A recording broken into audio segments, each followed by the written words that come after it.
দেখো মালিক, এই প্রশ্নটা কী বলছে, বলছে এবিসি হচ্ছে তারা 3-6-5 অনুপাতে একটা বিজনেসে ইনভেস্ট করেছে। এবিসি 3:7, এ বি সি কত অনুপাতে?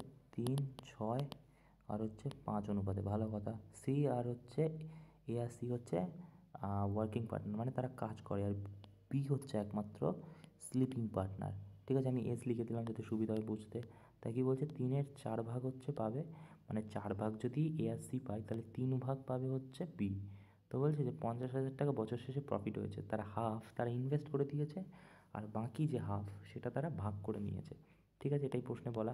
আচ্ছা, প্রশ্নে বলা হচ্ছে 50,000 তারা বছর শেষে লাভ করেছে। আচ্ছা, 50,000 যদি বছর শেষে লাভ পায়, তার অর্ধেক মানে কত? 25,000।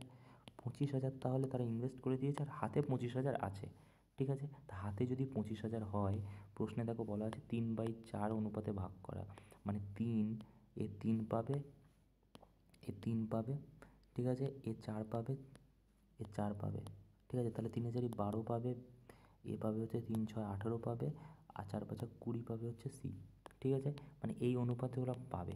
ঠিক আছে, তো এবারে ব্যাপারটা হচ্ছে যে 20, 30, 40 আর এই 28, 50, এটা যোগ করলে 50 হচ্ছে।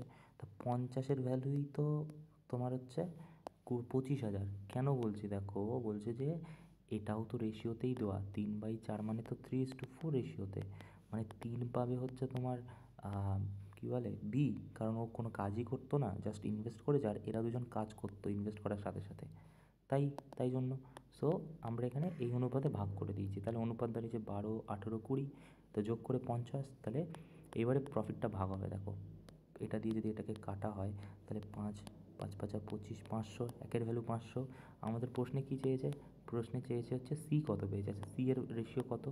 সি এর রেশিও হচ্ছে 20, তাহলে 20 দিয়ে গুণ করো 500কে, 500কে 20 দিয়ে গুণ করলে 0 0 0, 5 2 10, 10,000 হবে।